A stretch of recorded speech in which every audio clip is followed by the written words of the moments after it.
Just for a moment, let's play a game. Let's pretend that your telephone rings tomorrow morning.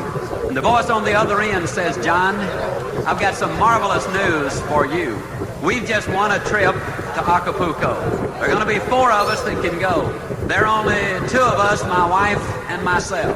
We leave at exactly 8:45. We're going to stay on the beach 4 days. We will live in a millionaire's villa.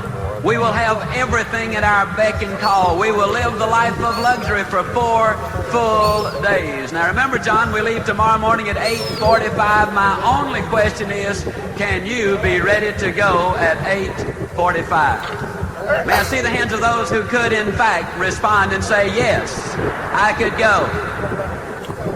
Just for a moment, let's continue the game by saying, you got the telephone call, you accept it, then all of a sudden it dawns on you, hey, I've got some things to do. As a matter of fact, I've got to do this and this and this and this and this. And as a matter of fact, you turn to your wife and say, honey, I just don't know whether or not we can make it or not. She says, now hold the phone, John. She whips out a sheet of paper. She says, now what's the first thing we got to do? What's the second thing? What's the third thing? What's the fourth thing? What's the fifth thing? How many of you, honest to goodness, believe that during the next 24 hours you could get more done than you normally get accomplished in 3, 4, 5, 6 days? Would you hold up your hands, please? Why don't you go to Acapulco tomorrow? Every day of your life. You're talking about motivation. That's it. And that's what I'm going to be talking about is motivation. West Texas rancher had a coming out party for his daughter. Now, this was one of those real rich Texans. I mean, thousands of acres of land, tens of thousands of head of cattle, dozens of producing oil wells. I mean, a great big house and an Olympic-sized swimming pool. Now, this coming out party for his daughter, us salespeople refer to that as group prospecting. I mean, he wanted to have a look of all of the fine young men in West Texas, so they came in from 100 miles away. Well, they had a marvelous occasion, and along about midnight, the host invited them out to his Olympic-sized swimming pool, which he'd had the foresight to stock with water moccasins and alligators. And he said to the young men, he said, now the first one of you young men who will jump in this pool and swim the length of it, he said, I'll give you 5,000 acres of my best land. And if you don't want the land, he said, I'll offer you $1 million in cash. And he said, if you don't want that, I will give you the hand of my beautiful daughter in marriage. Now, I don't have to tell you fellas this, but I think it's obvious that everybody knows that she is our only heir. And the one who gets her for his bride will eventually get all of this. Well, the words were no sooner out of his mouth than there was a loud splash at one end of that pool, followed by an almost immediate emergence of a dripping young man at the other end of that pool. He had set a world's record which will never even be approached. Well, the host was all excited. He ran down there, and as the young man was just shaking himself off from that fast swim, he said, congratulations, son, that's absolutely fantastic. He says, do you want the 5,000 acres of my best land? The young man said, no, sir. He said, well, do you want the $1 million in cash? He said, no, sir. Well, he said, then, son, I've got to assume that you want the hand of my beautiful daughter in marriage. The young man said, no, sir. And the West Texan said, well, son, for crying out loud, what do you want? The young man said, I want to know the name of that dude that pushed me in the swimming pool.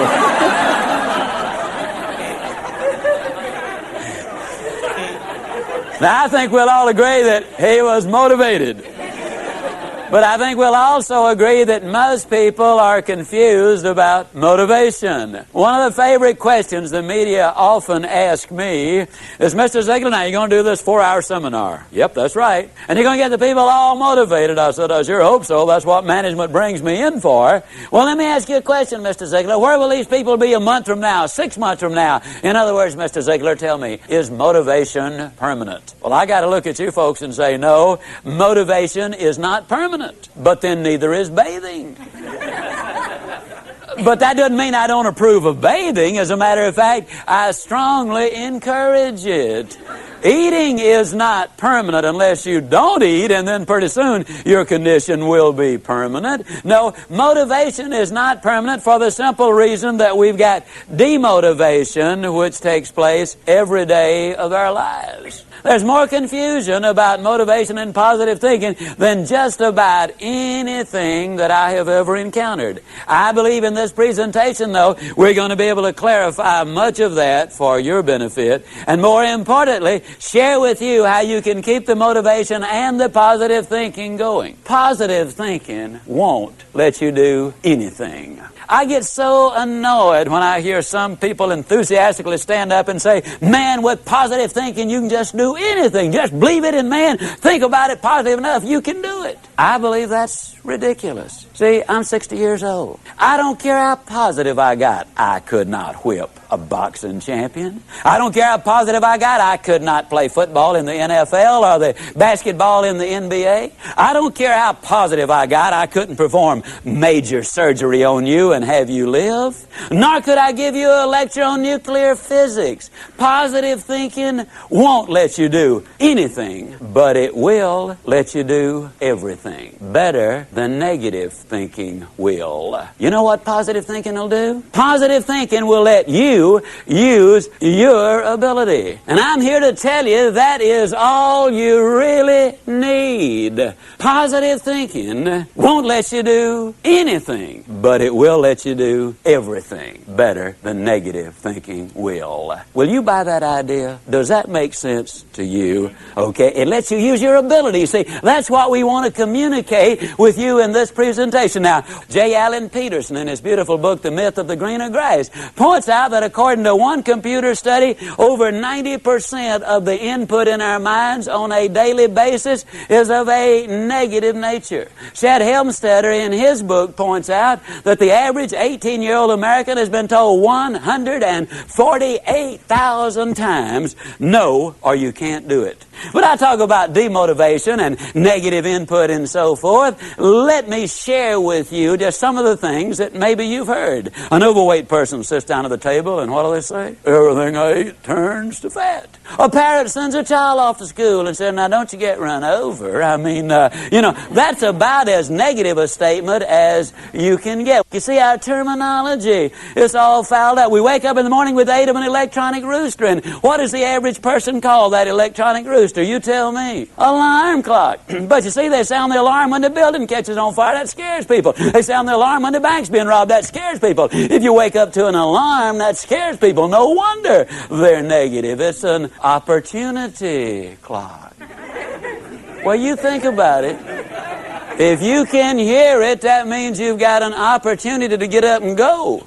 If you can't hear it, that might mean you done got up and gone. I mean, you think about it, it really is an opportunity clock. How negative are we? They bring out a loaf of bread, and what do they call the first slice? I mean the first slice on the loaf of bread. Tell me. The heel or the end? Isn't that crazy? Never saw a loaf of bread in my life that didn't have two beginnings. I mean, we really need to explore that. Now, what we want to do is we want to look at a formula. And this formula is a very significant one. William James, the father of American psychology, the man who really wrote the original books, he's from Harvard, says that if you want to change your life, you've got to do it immediately, and you've got to do it flamboyantly. Now, I want to emphasize, as I get involved in this, during these next few minutes, the chances are enormous that you are going to be making some decisions. And they will be good decisions. But they also will be emotional decisions, kind of like a New Year's resolution, which some people break the very next day. Decisions are easy to make. Business people make hundreds of them virtually every day of their life. Now, if that decision is going to mean anything, it's got to be reinforced over and over and over,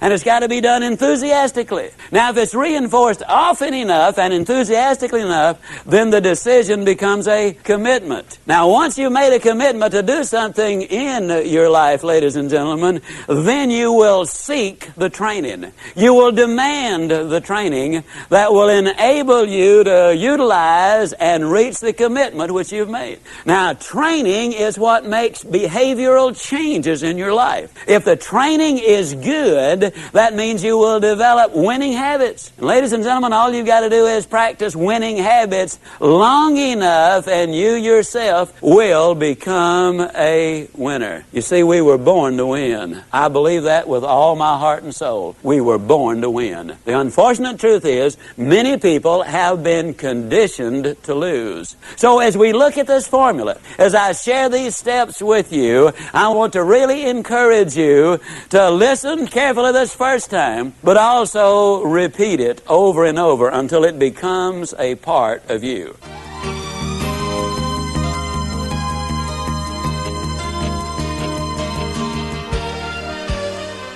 To break a bad habit, smoking, drinking, habitual lateness, being overweight, whatever, the first and most important thing you must do is decide that you really want to change. That is a decision you and only you can make. Without this motivation, no person or procedure will have any significant impact on your behavior. You must decide that you want to take control of your life, that you want to be free, that you want to do things with your life instead of having things done to your life. Secondly, if you need to, get help. Interestingly enough, many people quit their bad habits in the same way they acquired them, by associating with people who share their goals. Alcoholics Anonymous, Gamblers Anonymous, Overeaters Anonymous, literally hundreds of self-help organizations provide just this sort of positive association and support for people with problems. Thirdly, try substitution.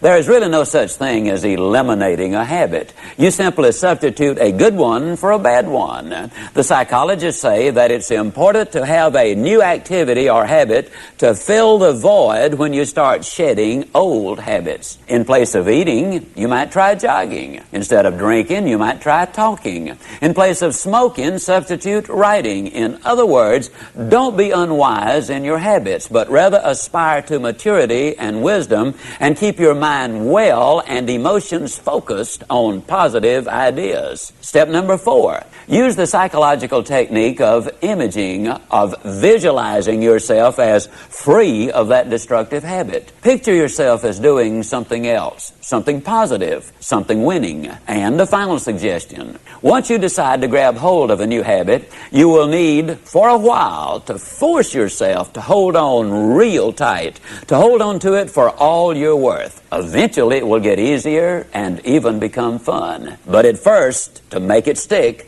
to turn it into a real good habit, you've got to make yourself do it for at least 21 consecutive days. Do it for 21 consecutive days in a row, and you'll have a real good shot at beginning to live a different kind of life. You might just become a happier, more motivated, excited, and enthusiastic person.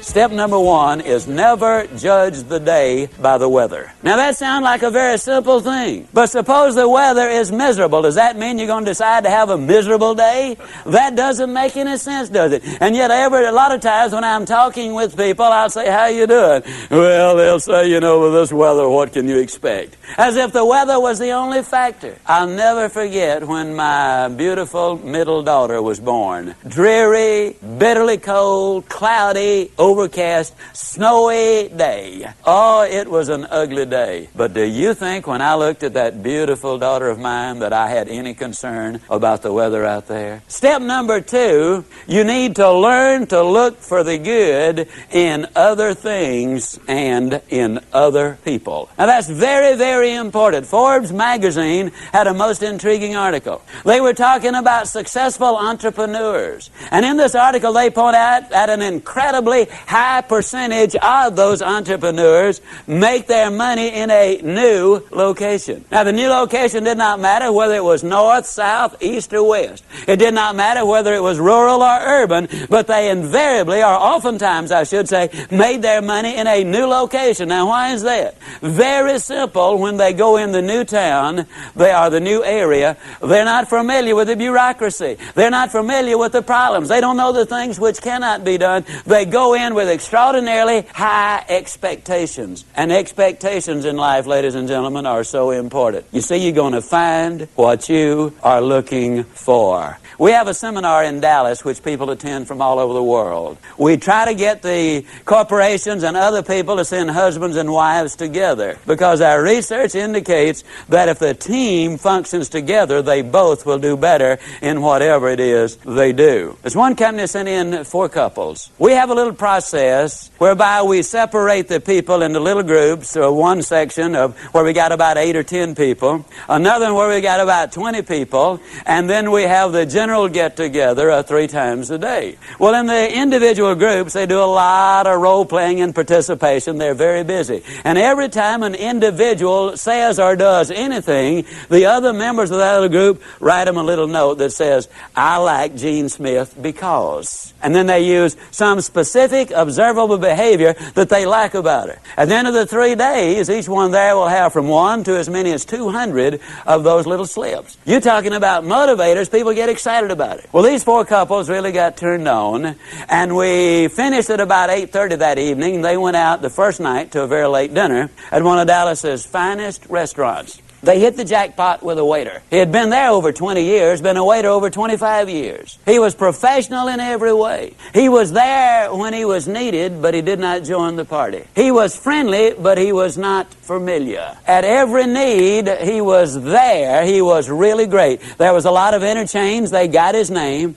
When they left, because he had contributed so much to the enjoyment of the evening, they left him a 25% tip, which is significant in a very expensive restaurant. Also, each one of them wrote him one of those little slips of paper, I like because. And they walked out the front door. They'd gotten about 100 feet when they heard his voice from the rear saying, wait a minute, folks, wait a minute. And it was the waiter running up to them. He was waving those 8 slips of paper. He said to them, you know, I've been a waiter over 25 years. I've been here over 20 years. And then he broke down. And they said he could not talk for what seemed like forever. It probably was no more than a minute. He finally regained his composure, and he said, you know, this is the nicest thing that has happened to me in 25 years as a waiter. He said, I'll never forget tonight. And he turned and walked away. Calvert Robert says that there are over 3 billion people on the face of this earth who go to bed hungry every night. But he says there are 4 billion people on the face of this earth who go to bed hungry every night for some sincere, honest appreciation, a compliment, if you will. The waiter story has 2 bottom lines. Bottom line number 1, wouldn't you love to have been at the next table that waiter served? Don't you know they got the best service anybody has ever gotten in a restaurant since restaurants opened to serve the public? But the real bottom line, and the real reason I tell the story is this. The waiter said it was an occasion he'd never forget, the most important event of his 25-year career as a waiter. His benefits are enormous, but as great as they were, every last one of the 8 received an even greater benefit. It's absolutely true, folks. You can have everything in life you want if you will just help enough other people get what they want. Step number 3, if you want to build a winning attitude, you need to know how to greet people properly, in person and on the telephone. Have you ever noticed that most people absolutely don't even know how to answer the telephone? I challenge you. 2 of you get together. Look up 10 numbers separately in the yellow pages and swap numbers. I'll guarantee you will be unable to identify more than 3 of the companies you call based on the way they answer the telephone. They snatch the phone off the hook as if it were an intrusion. What do you mean all this number? I wouldn't bother you. Get them on the door of the company, and you have no more idea than a goat who you've called. When our lady answers the telephone, she says, good morning. And you know it is not a recording that you got. Then she makes a motivational speech. Not as long as the ones I make, but she makes a motivational speech. She says, it's a great day. And people often say, Ziglar, is it always a great day? It sure is, and if you don't believe it, you just try missing one of them. It's a great day. And then she identifies the name of the company. Now, when I'm at home, and I stress, this is when I'm at home, I frequently answer the telephone singing, oh, good morning to you. Now, I'll be the first to admit sometimes there's a long pause. Then I sing them another little ditty, if you don't speak up, I'm going to hang up. And many times they'll say, who is this? And I'll say, whoever you want. Who do you want? Man, you sure do feel good today. And I say, yes, many years ago I decided I was going to feel good today. Now when you greet people personally, you ever notice how people greet each other? How you doing? Not too bad. How you doing? Fine, so far. How you doing? Good, since it's payday. How you doing? Okay, since I get off in 22 minutes. And don't you love it when one of them pulls himself up to the full height and say, well, under the circumstances. I mean, it makes you wonder what they're doing under there in the first place, doesn't it? Now, instead of that old razzmatazz, when you greet somebody, and incidentally, you need to initiate the action. I jog almost always between 5 and 8 o'clock in the evening. I love to jog that time of day. And when I jog, every time I meet somebody, I always give them the same greeting. Good morning! And in 85% of the cases, by actual count, they always respond either all the way with good morning, or they'll get part of it out. It's not morning, man, it's evening. I made this talk the other night in Dallas at about 8:30 in the evening. By the time we left the motel, it was 9:45. I stepped on the elevator. There was a fella on it. I said, good morning. He said, good morning. Now, what am I saying with this? I'm saying that people respond in kind. And if you want to set the tone and the pace, not only in your own life, but in your family and also in your company, this is something you can really do. Now, when somebody says to you, how you doing? Instead of that old negative baloney, why don't you just tell them the truth? Get yourself a 3x5 card, and on one side write outstanding, but I'm improving. On the other side write super good, but I'll get better. And then when somebody says, how you doing? You whip out that card and you say, outstanding, but I'm improving, and I'll guarantee you, you'll never feel sillier in your life. As a matter of fact, you won't even be able to finish it. You'll be laughing on the way, and the other person will too. I will guarantee you, if you'll do this for 3 weeks, you will be shocked at what happens to you as a result of it. Greet people properly. Super good, but I'll get better, or outstanding, but I am improving. Now, a lot of times people say, well, Zig, do you ever have any interesting experiences with this kind of an approach? I say, yeah, sure do. Never will forget, several years ago, on a brutally hot day in Dallas, I had a unique one in a cafeteria. And let me qualify this by saying that when my youngest daughter was 16 years old, the only job she could get was in the cafeteria line. Now, cafeterias are very big in the Southeast and the Southwest. And I had never realized just what a terrifically tough job they have on those serving lines. When I watched my daughter, I immediately made a decision. I decided that never again would I ever go down a cafeteria line again without enthusiastically greeting every person there and giving them some word of hope and encouragement if possible. But I'll never forget that hot day. Oh, it was brutal. We went in slightly after 1, a buddy of mine and I did, and 98% of their business is done between 11:45 and 1:15. Well, there's only one other person in the line, and he was in front of us. And he apparently was from the same school I'm from, because he was saying good things to everybody. And he done good until he got to the meat department. Then he said something about the weather.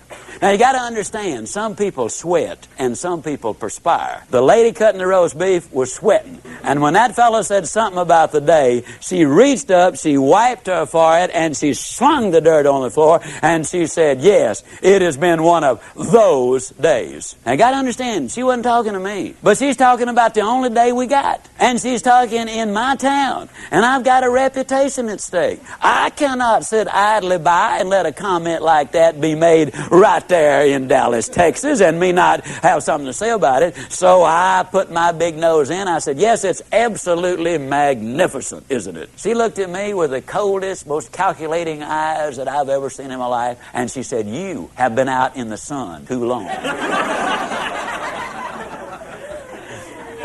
I said, no, ma'am, I've just gotten back from overseas. And I have seen children without any clothes to wear. And I've seen grown men and women without any food to eat. I've seen sanitary conditions which would turn your stomach to an incredible degree. I've seen poverty beyond your wildest imagination. And I look at you and you're young and you're pretty, and you're healthy, and you're working. And I know that if you really buy in to the American free enterprise system and give this job which you've got absolutely everything you've got, I know that you can move right up in this company because I'm familiar with this company. And I know that someday you can manage this restaurant or another one like it. And who knows if you really buy into the American dream, but what someday some investors might look at you and decide they wanted you to become a part owner in the enterprise. Personally, I thought it was a magnificent, off-the-cuff, impromptu speech. And I knew that she was grateful for it. I knew that she was especially grateful for the fact that I'd taken my valuable time and given her these priceless insights which were going to make a difference in her life. And I knew she wanted to thank me for doing it, but for fear she might have missed her cues, I decided to give her a little lead-in. I said, "Now you feel lots better, don't you?" She looked at me with even more disgust and said, "You are sick."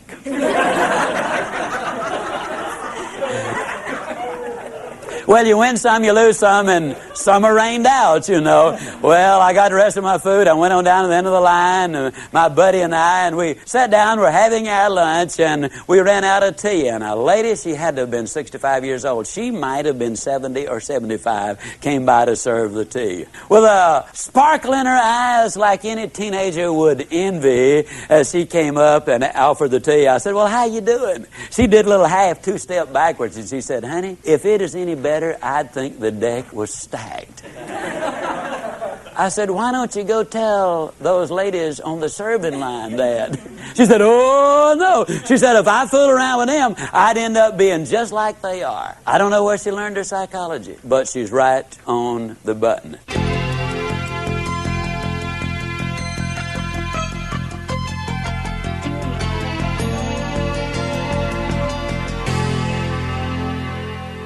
When I say it's important to greet people enthusiastically, I'm really talking about having the right attitude, being positive and upbeat. Having the right mental attitude is one thing most professionals agree on because it is the main reason for the success of any project. In short, your attitude is more important than your aptitude. Now, here's where you come in. You can alter your life by altering your attitude. You are not stuck with the attitude you have. Good, bad, or indifferent, your attitude can be changed. So, how do you get up when you're down? Well, first, you recognize when you are down. Ask yourself, do I feel really down?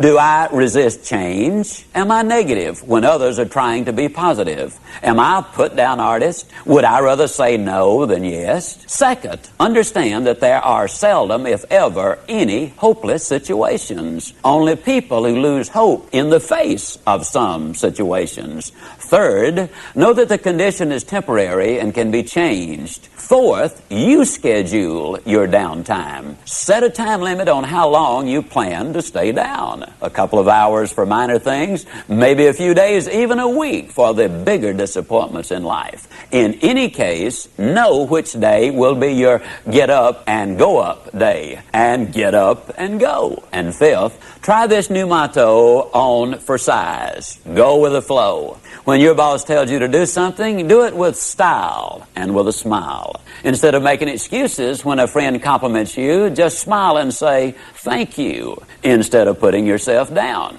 Remember, attitude, like the flu, is catching, so make certain that yours is worth catching. If you wanted the flu, you'd visit someone who had the flu. To catch the right mental attitude, you must go where it exists. So begin by associating with positive, energetic people and avoid the naysayers. And before long, when someone asks you how you are, you'll respond in a positive and enthusiastic manner.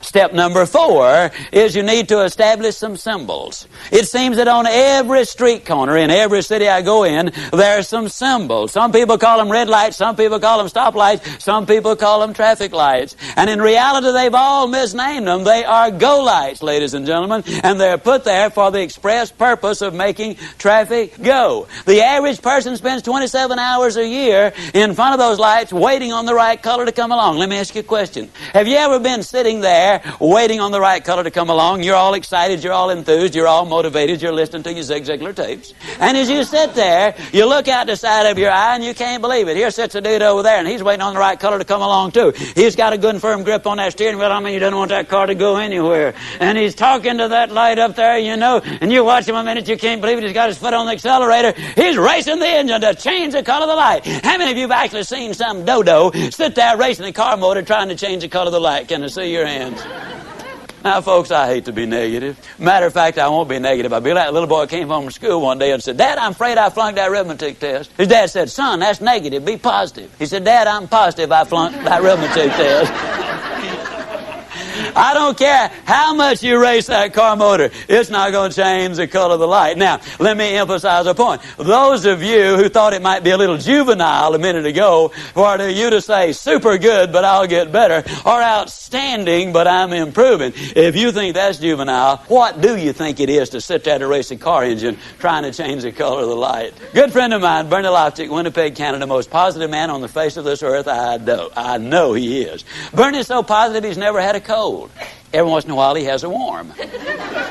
Bernie is so positive he won't even talk about the weekend. He calls it the strong end. And you say, now wait a minute, Ziglar. Go lights, warm, strong end. Is all of that necessary? No, you can be mediocre without it. Mediocre? Who's that dude think he's talking to? Doesn't he know that I'm president of my own company? Mediocre? Doesn't he know I'm worth over $5 million? Mediocre? Doesn't he know that I was #1 in the whole region last year and the year before? Mediocre? Doesn't he know that I've got my PhD? Well, bully for you. I still say mediocre. You see, success is not measured by how you do compared to what somebody else does. See, you might have 10 times the ability. Success is measured by how you do compared to what you could have done with the ability which you have. You see, what I'm talking about is for you to be #1. Oh, I don't believe everybody can be the biggest and the fastest and the strongest and the smartest, but I believe you are #1 when you get up in the morning and say, today, I'm going to give it my best shot. I believe you're #1 when at the end of the day you can honestly look in that mirror and say, today, I gave it my best shot. That's all anybody can ask of you. And you know what? With the ability you have and the attitude you're developing, your best shot is all that is required. You'll be #1. Step number 4, establish those symbols. The next time somebody asks you how to get from here to there, don't say, go down to the second stoplight and turn right. Instead, write yourself a little note for the first few weeks. Put it on the dash of your car. Remember, there are go lights. And then when somebody asks you for directions, you'll be ready. You say, you go down to the first go light. And you can't say go light with a straight face if your life depended on it. And you know what? You'll grin from ear to ear. The mind is an associating machine, and I'll guarantee you, you'll get results. Step number 5, to build a winning attitude. To be up 90% of the time and on when you need to be. This one begins with a question. Is there anybody here who has a thoroughbred horse worth in excess of $1 million? Okay? If you did have a thoroughbred horse worth over $1 million, would you keep him up half the night, let him drink coffee and booze and smoke cigarettes and eat junk food? What about a $10 dog? $5 cat?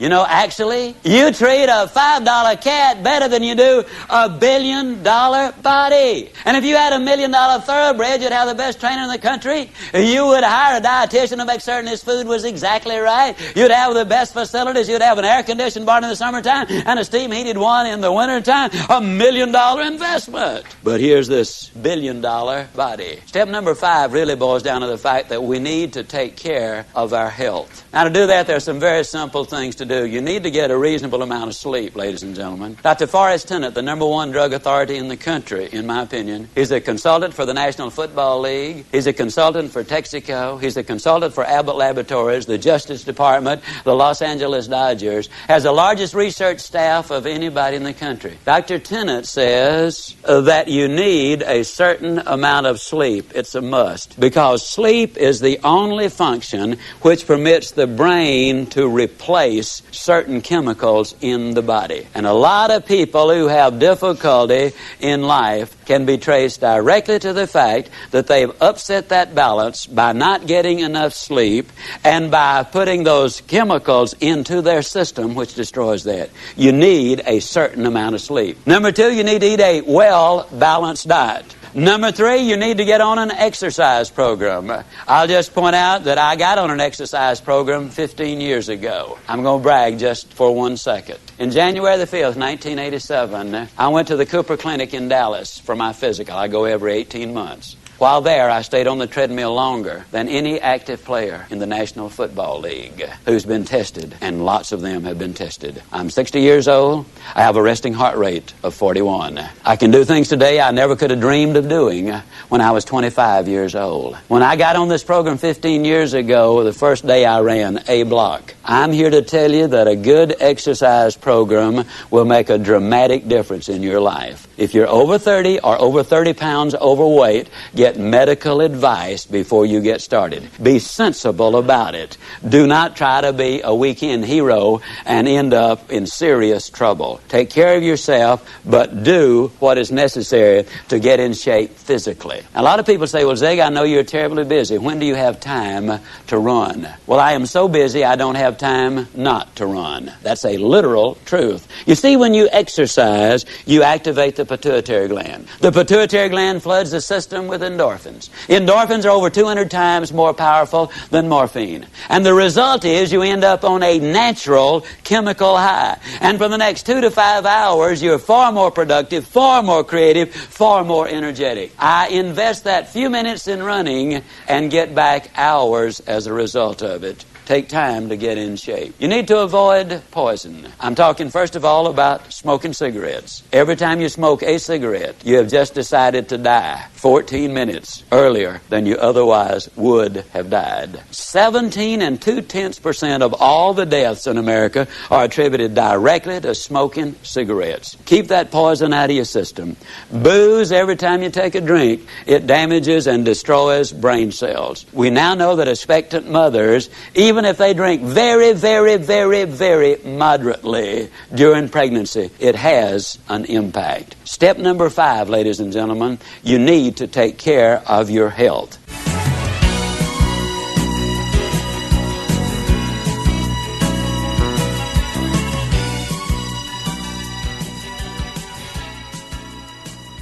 Now, I know that for most busy people, getting regular exercise is about as easy as climbing Mount Kilimanjaro. But it can be done. You've just got to have a plan. You've got to set some goals, because it's just as difficult to reach a destination you don't have as it is to come back from a place you've never been. Unless you have definite, precise, clearly defined goals, you will not realize the maximum potential that lies within you. And this applies to every aspect of your life, not just to exercise. Now, here's some steps you can take towards that end. First, identify your goals. And next, set a deadline for reaching them. Make a list of obstacles you have to overcome to reach your goals. Identify the people who can help you overcome those obstacles. And make a list of skills you have and those you need to achieve your goals. And then develop a plan. Now, a word about goals themselves. There are 7 different kinds of goals. There are physical, financial, spiritual, career, family, mental, and social. And these 7 types of goals share several characteristics. First, to be effective, they must effect change. We must have some big goals, because thinking big creates the excitement necessary for accomplishment. Second, you must have some long-range goals so that short-range frustrations don't stop you in your tracks. Occasionally, circumstances do arise that are beyond your control, and oftentimes obstacles such as market changes, sickness, accidents, or family problems can be pretty intimidating. But by keeping your eye on the prize, you will find that the excitement of winning that prize will carry you through the tough times. Third,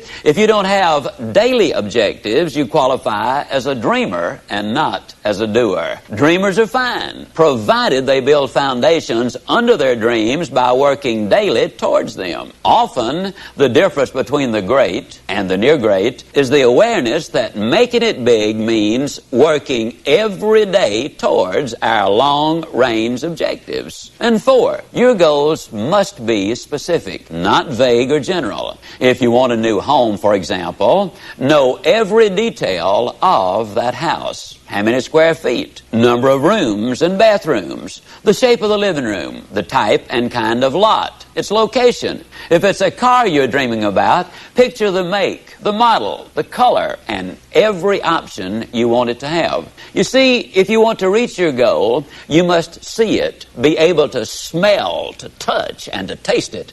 Know how it looks and what it feels like in your own mind. Before you can reach that goal, you see, it is true that whether you think you can or think you can't, you are generally right.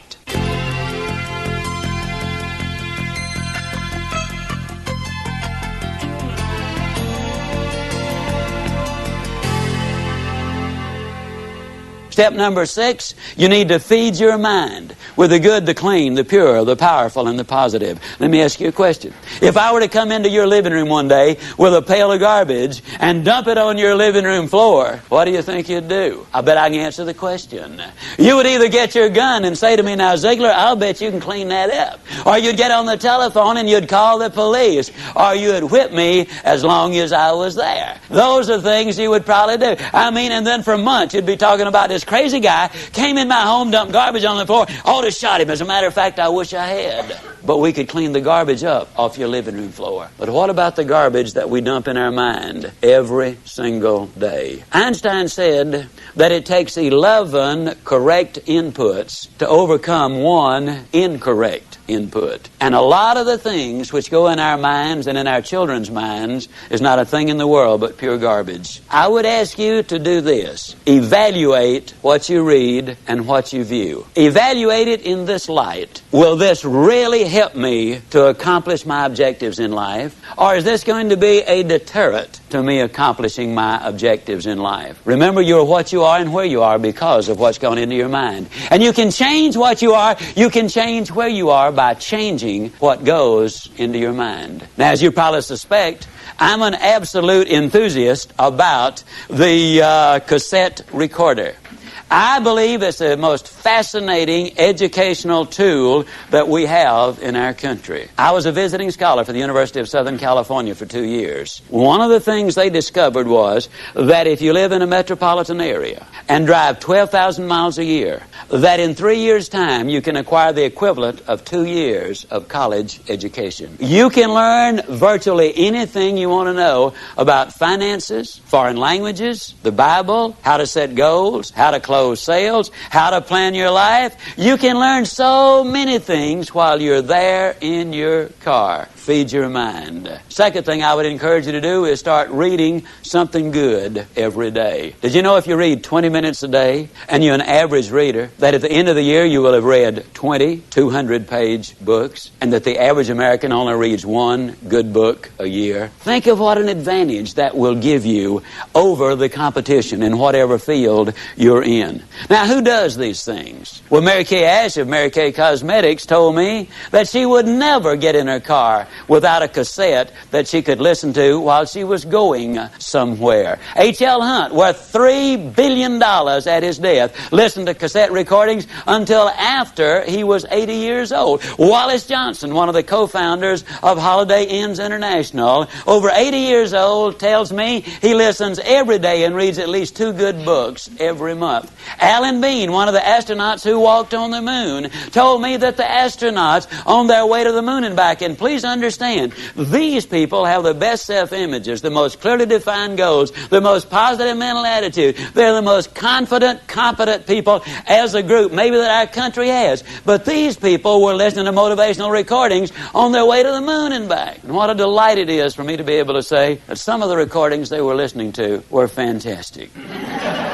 You need to feed your mind. Now, a lot of times people say, yeah, you know, when I'm down in the dumps just a little bit, I really enjoy listening because it gives me a lift. Well, I'm glad to hear that, but let me give you the most surprising news maybe you've ever heard. It's good to listen when you're down. But folks, the ideal time to listen is when you're sky high. Let me tell you why. When you're down, sometimes you grab at straws, and sometimes you grab the wrong straw. Also, a lot of times, and here's the real benefit to listening, it triggers your imagination, stirs up all of the stored information which you already have in your mind, and a lot of the good ideas then come forth. But if you're too down to accept them, then you turn away the very best ideas of all.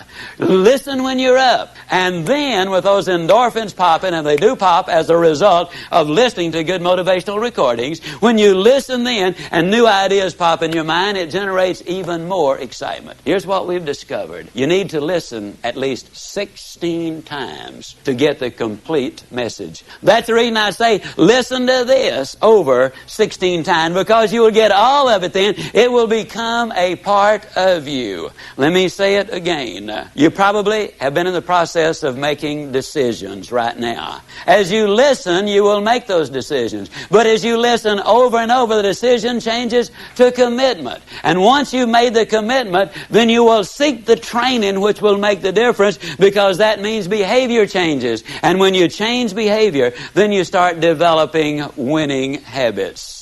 And that's what this is really all about. Step number 7, if you want to build a winning attitude, you need to take time, and this is probably going to surprise you based on what you've heard me say so far, but you need to take time to be quiet. You know, the average American sleeps 30 minutes too late every day. And when that opportunity clock does sound off, they hit the floor, I mean, in a dead run. They scoot past the kiddies' room on the way to the kitchen, they bang on the door, and they say, get up, kids, we got to go to school. Now, I don't have to tell you again, we were late yesterday morning, don't want it to happen again. And they scoot on back to the kitchen, they plug in the coffee maker in the toaster, and on the way back by the kids' room, they bang again. Now, what I tell you, not going to have to tell you again. They scoot in, they get dressed real fast, you know, they shave and apply their makeup, and by then the kids are up, they rustle them into the den, and they set a bowl of cereal in front of them and turn the television set on, running their mind and their body all at the same time. They gulp their breakfast down, they hop in their car, and woe be to that person who dares to pull in on them when they've got the traffic jump on them. I mean, it will be too bad for them if they do. They hustle down, they drop their kids out, they rush on down to their work, and they're busy all day, and in the evening they come home and repeat that process, and by the time they get ready for bed, after watching 3.5 hours of television, they are exhausted.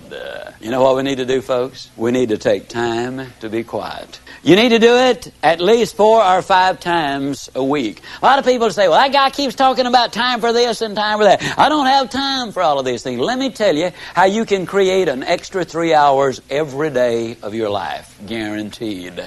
Get your TV guide out on Sunday afternoon and look at the shows that you really want to see that week. Over 70% of all of the time spent watching television, you're watching things you have no interest in watching. Let me encourage you to do this. Take a slow, lazy, drifting, absolutely meaningless walk. Just almost go to sleep on the walk. Not an exercise walk, you need to do those too, but a very quiet walk. Pick out a place in your home where you can be absolutely quiet on occasion. If you have to get up 30 minutes earlier, that's wonderful. I don't know why, but I seem to wake up earlier in the winter months than I do in the summer months. And when I get up, it's pitch dark. I have a nice little office. I go in there and I turn on the gas log and I sit there. And every time I do that, without exception, I have the most exciting day of my life. I simply run through my mind the things I'm going to be doing. As you plan the day, as you think of all of the things we've got to be excited about, it really does renew your energy and it gets you excited about the day. Now let me tell you something. This is going to be one of the toughest things you'll ever do. When you sit down saying, well, I'm going to sit perfectly quiet for 20 or even 30 minutes, you will think of 2,868 reasons or things that you've got to do. You try to decide, do I raise the window or lower it? Do I turn the heat up or down? Do I cut the air conditioner off or do I turn it more full blast? Do I really need to go to the bathroom? Am I going to get me a cup of coffee? What is that noise against the outside? Baby, I bet better check up on that. Resist the temptation. Spend a few minutes in quiet, reflective thought. It does make a difference. Take time to be quiet. Step number 8. Take time for those you love. Dr. Herb True, a professor at Notre Dame, outstanding speaker, good friend of mine, suggested this, which I really think is so valid. Frequently, every 2 or 3 months, you should close your eyes and visualize that everybody whom you love, really love, were suddenly, completely, totally, and forever taken out of your life. Then ask yourself the question, what would your regrets be? Would you really regret that you had not picked up the telephone and called that distant cousin, or even a brother or a sister, or a mother or father, or a son and a daughter? Would it be really a heartbreaking experience because you had not called and said, you know, I'm really sorry that we had the problem. I don't know whether it was your fault or my fault, but let's get together and solve the problem.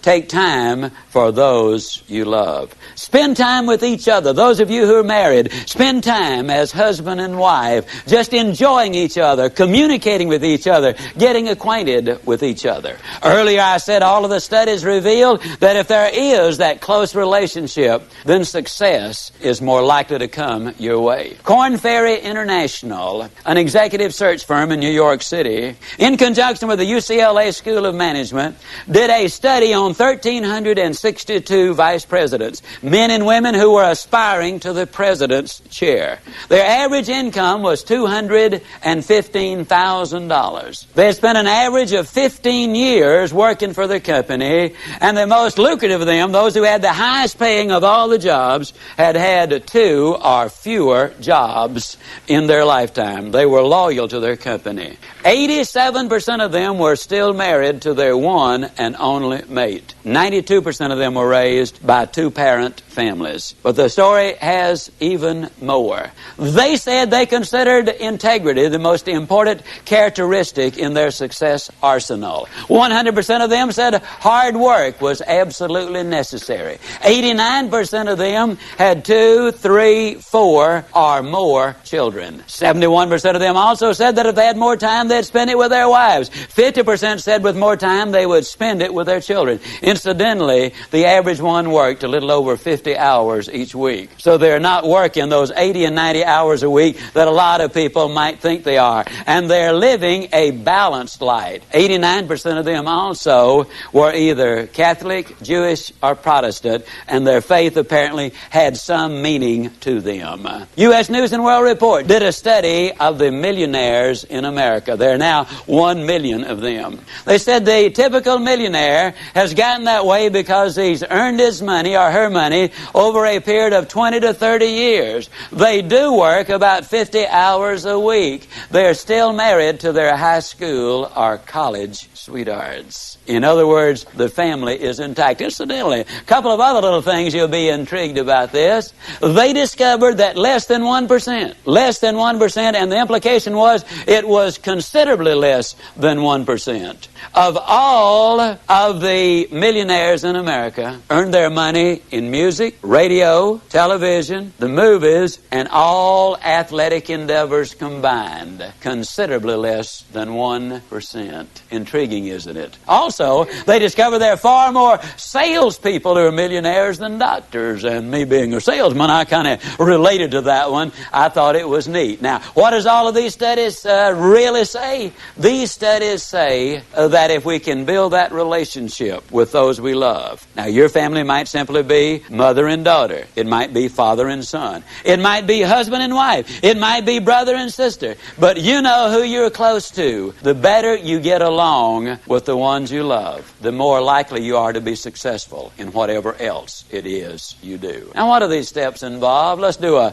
very quick review of them. Those 8 steps, number 1, we decided we would not judge the day by the weather. Number 2, we'd learn to look for the good in every situation and every person. Number 3, we would greet people properly, whether it was on the telephone or in person. Number 4, we would identify the go lights of life for what they really are. Number 5, we would take care of our physical body. Number 6, we would daily feed our mind with the good and the clean and the pure and the powerful and the positive. And number 7, we would take time to be quiet, to recharge our batteries. And number 8, we would spend time with those we love. Now let me give you a little warning. When you start doing the things we're talking about, when you start talking about go lights and warms and strong ends, when you start talking about super good but I'll get better, when you start talking about outstanding but I'm improving, there will be some who will criticize you. You can count on it. But let me tell you this, since the beginning of time, nobody has ever erected a statue to a critic. So obviously, they're not held in such high esteem.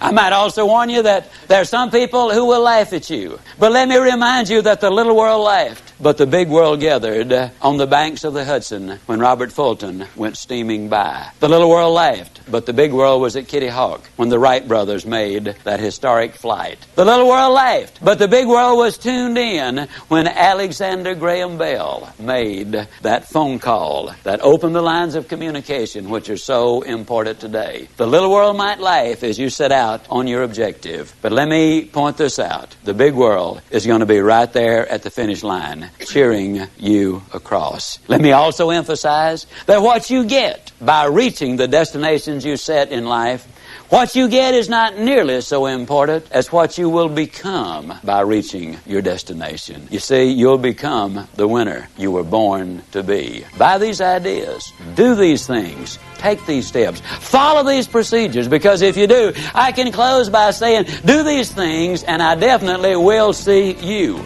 And yes, I do mean you at the top. He hails from Dallas, Texas. He's a man who, we have a Dallas, Texas resident here. Welcome, sir. 2 of them, okay. Your next speaker is a man who not only professes the greatness of individuals, but has experienced the concept of greatness. He was number 1 in a sales force of over 3,000 salespeople. He was also number 2 in a sales force of over 7,000 salespeople. He's a man who has worked very hard for the beliefs and convictions he possesses. I'm delighted to say that he is the author of the very successful and popular book, See You at the Top, which is now in its 9th printing and has sold over 143,000 copies in its brief existence. I'm also delighted to say that this book and the philosophy behind this book is now being taught to the young people in the schools throughout America in many communities. Zig Ziglar, ladies and gentlemen, is making an impact. A great man who believes that it's your aptitude, not just your attitude, that always determines your ultimate altitude. Ladies and gentlemen, would you please join me in welcoming my friend and yours, Mr. Zig Ziglar. Thank you. Thank you. Just for a moment, let's play a game. Let's pretend that your telephone rings tomorrow morning, and the voice on the other end says, John, I've got some marvelous news for you. We've just won a trip to Acapulco. There are going to be 4 of us that can go. There are only 2 of us, my wife and myself. We leave at exactly 8:45. We're going to stay on the beach 4 days. We will live in a millionaire's villa. We will have everything at our beck and call. We will live the life of luxury for 4 full days. Now remember, John, we leave tomorrow morning at 8:45. My only question is, can you be ready to go at 8:45? May I see the hands of those who could, in fact, respond and say, yes, I could go. Just for a moment, let's continue the game by saying, you got the telephone call, you accept it, then all of a sudden it dawns on you, hey, I've got some things to do. As a matter of fact, I've got to do this and this and this and this and this. And as a matter of fact, you turn to your wife and say, honey, I just don't know whether or not we can make it or not. She says, now hold the phone, John. She whips out a sheet of paper. She says, now what's the first thing we got to do? What's the second thing? What's the third thing? What's the fourth thing? What's the fifth thing? How many of you, honest to goodness, believe that during the next 24 hours you could get more done than you normally get accomplished in 3, 4, 5, 6 days. Would you hold up your hands, please? Here's my question, please. Why don't you go to Acapulco tomorrow? Every day of your life. Why don't you in your own mind say, tomorrow I go to Acapulco if I get this done today?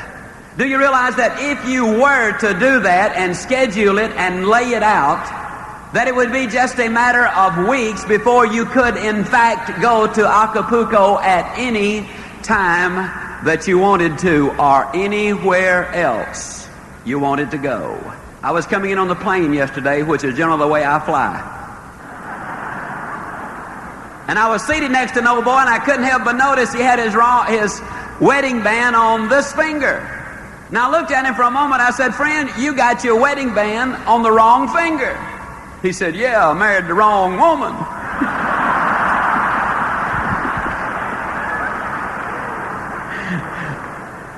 I don't know whether he did or not, but I am completely persuaded that most people have the erroneous idea about what it takes to be successful, and then about what success is, and about what life is. And I would like to, during these next few minutes, climb down right inside of your mind. I'd like to climb down in your emotions. I'm going to motivate you. I'm going to say some things to you that are going to have an impact, and you will, in fact, not be the same when you get up from your seats at the end of this evening. On your trip to Acapulco, there were several things involved. First of all, you had a very specific goal. Second, you had a time limit. And third, you listed the obstacles, the things you had to do in order to get the trip to Acapulco. I'm going to talk to you tonight about goals. There are 4 basic reasons why people do not have goals. Number 1, they have not been sold. Now, friends, I'm flat going to sell you on why you got to have them. I didn't say I wanted to. I didn't say I was going to try to. Didn't say I hope to. I flat said I'm going to sell you on why you must have them. The second reason a lot of people don't have goals is they do not know how to set those goals. I'm going to give you a basic formula for setting those goals that will be precise if you will follow it. The third reason a lot of people do not have goals is they have fear. You see, there's a certain amount of risk involved when you say, this I'm going to do. Even if you do not tell anyone else, when you set a goal, there's a certain amount of risk involved.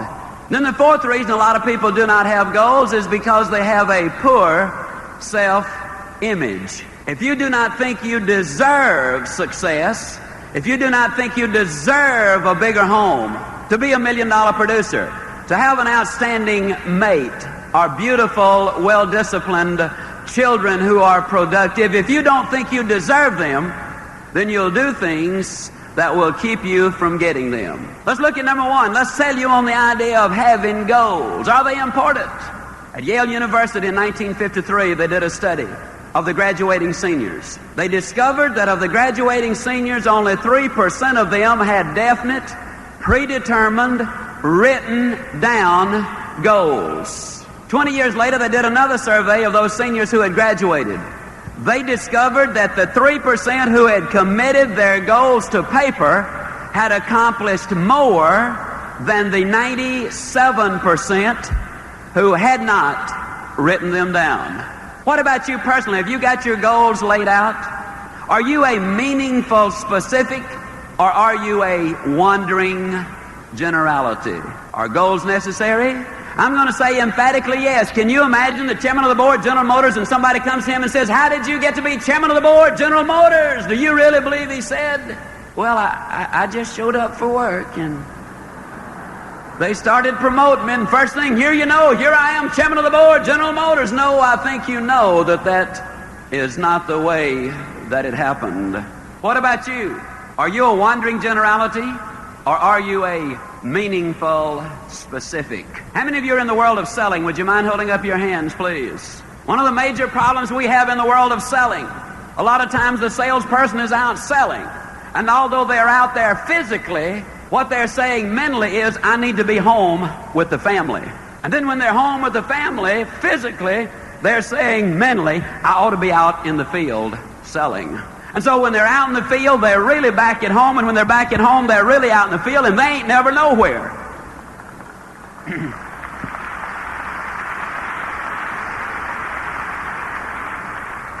People today complain of lack of time. It's not lack of time that's the problem, it's the lack of direction. Are you a wandering generality, or are you a meaningful specific? Howard Hill was probably the greatest archer who ever lived. He killed a Cape buffalo with a bow and arrow. He killed a Bengal tiger with a bow and arrow. He won 281 consecutive tournaments. He was never beaten in competition. As a youngster, I have seen Howard Hill in newsreels from 50 feet draw dead aim and split the center of that bullseye perfectly in the center. And yet he could take the next arrow and literally split the first one. An amazing demonstration of skill. And yet I'm going to look at you dead center and say to you, I could spend 20 minutes with you. And at the end of that 20 minutes, Dick, I could have any man in this audience or any woman in this audience hitting the bullseye more consistently than Howard Hill could have on the best day he ever had, provided we blindfolded Howard Hill and turned him around so he would not know which direction he was facing. And you rather obviously laugh and say, Ziglar, that's silly. Of course. How could a man hit a target he could not see? That's a pretty good question. Here's another one. How can you hit a target you do not have? Have you got one? Are you a wandering generality, or are you a meaningful specific? Are you going to work tomorrow because that's what you did yesterday? If that's the reason you're going tomorrow, you won't be as good tomorrow as you were yesterday because you're 2 days older and no closer to the goal you do not have. You got to have those goals. A lot of people don't have goals because of fear. I want to skip one and talk about this one just for a moment. I'll be leaving on an airplane tomorrow for Toledo, Ohio. Now, I got sense enough to know that some of those airplanes are coming down faster than they're going up. It's dangerous for that plane to fly. You see in the newspapers where the ships leave the harbor, and you see where some of them sink. It's dangerous for the ship to be on the ocean. You read where people lease their homes, and the lessee, the people who rented a house, they tear it up. It's dangerous to let somebody move into your house. And yet the engineers tell me that it's more dangerous for that plane to stay on the ground, that it will rust out faster than it will wear out up into the heavens. They tell me that that ship will collect more barnacles in the harbor and become unseaworthy faster than it will sailing the high seas. And they tell me that if that house stays empty, that it will deteriorate faster than if you do not have someone living in that house. Besides, planes are built for flying. Ships are built for sailing. Houses are built for living. And man, too, was built for purpose. He was designed for accomplishment. He's engineered for success. He's endowed with the seeds of greatness. And the greatest danger we as human beings have is when we do not do anything at all. Stop 100 young men, age 25, on any street, USA. Follow them until they're 65 years old. And of those who are still living, you will discover that only 5 of them have succeeded financially. It's almost as if they had set out in life to fail. But I also believe one of the reasons is most people don't understand this thing called money. See, I think it's all right to have money as one of your goals. Occasionally I speak to people and they say, well, I don't want to make a lot of money. You know, I believe a man or a woman that would say that would lie about other things too. A lot of people don't have it because they don't understand it. They talk about cold, hard cash. And it's neither cold nor hard. It's soft and warm. Feels good. Beautifully colored. Not once has that redhead of mine over here ever said to me, wait a minute, honey, I got to go change clothes because what I'm wearing won't go with what you're carrying. As a matter of fact, it goes beautifully with it. Every once in a while, I'll have some of my Christian friends. They'll adjust their halos and say, Zig, how do you reconcile all of that talk about money with Christianity? And I say, it's easy. I believe God made the diamonds for his crowd, not Satan's bunch.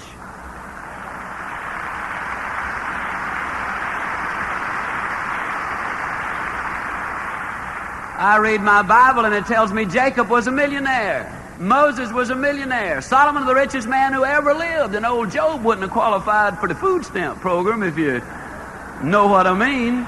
No, money's all right. As a matter of fact, you cannot get too much money unless the money gets you. You know, Solomon told us in Ecclesiastes that he who seeks silver will never be satisfied with silver. Now, if money becomes your god, you got a problem. You'll never have enough. We know that's true because in the last 2 years, 5 billionaires have died.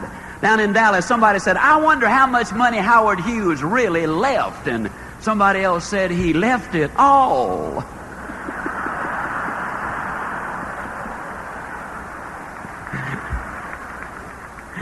So if anybody asks you how much you're going to leave, say, same as Howard Hughes. You'll be telling the truth. Now, having said all of that, let me see if I can tie it back together. I believe, and I'll make this statement 40 times in my book, that you can get everything in life you want if you'll just help enough other people get what they want. For example, if you're a salesman or sales lady,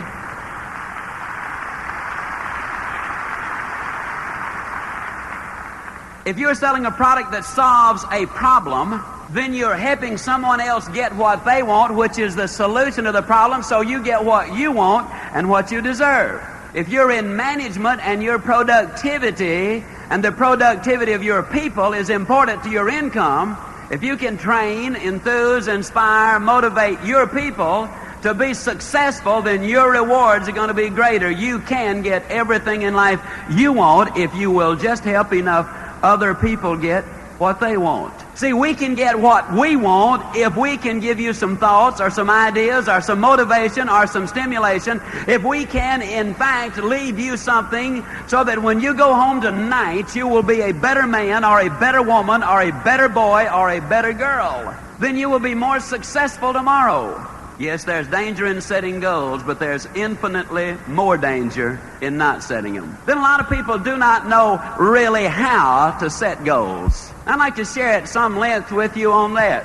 And I started writing this book, and I kind of got excited about it. I put in there some words. You can go where you want to go. You can do what you want to do. You can be like you want to be. And man, I wrote those words, and I said, now, Ziglar, that's pretty good. As a matter of fact, I got to talking to myself, which is perfectly all right. It's all right even to answer. But if you ever catch yourself saying, huh? To the answer, you got a problem. Well, I caught myself with a problem. I was saying, huh? Because where I said you can be like you want to be, I looked down and there was a 41-inch waistline and 202 pounds of Ziglar. And the thought occurred to me that one of these days that I might bump into some of you, and I could just imagine this conversation taking place. I could imagine you saying, Ziglar, you believe that stuff you write? And I was going to say, uh-huh. Then I was going to imagine you saying, do you believe all of it? And I was going to say, man, yeah. Then I could imagine you poking your finger in that 41-inch waistline and saying, Ziglar, do you really believe all of it? And then I was going to have to say, well, you know, us authors, we do take a little literary license every once in a while. But I knew I had to make a decision. I either had to take those words out of there, you can be like you want to be, or I had to do something about me. Not only that, but my boy was 8 years old at the time, and I think every father ought to be able to whip his children until they're at least 12. And the rate I was going, I wasn't even going to be able to catch mine. But the straw that broke the camel's back was when that redhead of mine kept telling me to hold my stomach in, and I already was. So I went down to Cooper's clinic. Now, Cooper is the guy who wrote the book Aerobics. When you see somebody out jogging, you can rest assured that's Kenneth Cooper who had an influence on them. Well, it's a 5.5-hour examination. First thing they did was took 2 quarts of my blood. Well, it looked like 2 quarts. They filled so many vials, I thought they were opening a branch of the blood bank right there. Then they dunked me in a tank of water 3 times. And the purpose was to determine the percentage of body fat that I had. When I got through, they told me that I was 23 9/10% pure lard.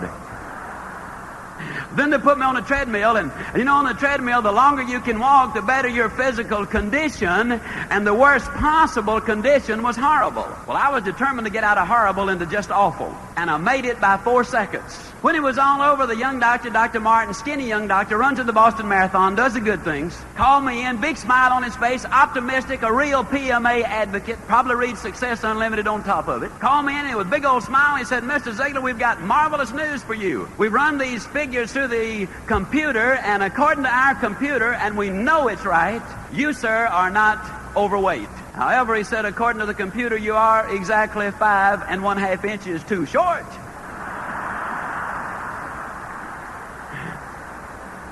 And I said, well, Doc, that's pretty bad, isn't it? He said, no, actually, you're in remarkably good physical condition for a 66-year-old. And I said, Doc, I'm 46. He said, you're in awful shape. I said, as a matter of fact, if you were a building, I'd condemn you. And I said, well, Doc, what can I do? And he whipped out a sheet of paper thicker than my book. And by the time he got through telling me what I could do, I was kind of like the little boy who asked his daddy a question. And his daddy said, well, son, why don't you just ask your mother? The little boy said, Dad, I just didn't want to know that much about it.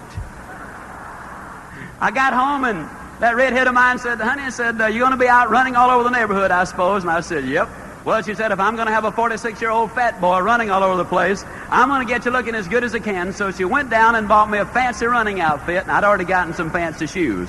Oh, and I did something that was really ugly. But I hadn't read Ann Landers at the time, and I'm going to use that as my excuse, although I really knew better. You know, Ann says that you should not steal pages out of other folks' magazines. Well, there was a page in one of the doctor's magazines advertising jockey shorts. Now, I don't know if you folks in Minneapolis read the jockey short ads or not. But if you don't, the next time you see one, you should at least look at the picture. You'll find out in a hurry they don't put jockey shorts on fat boys. At least they don't have a good year.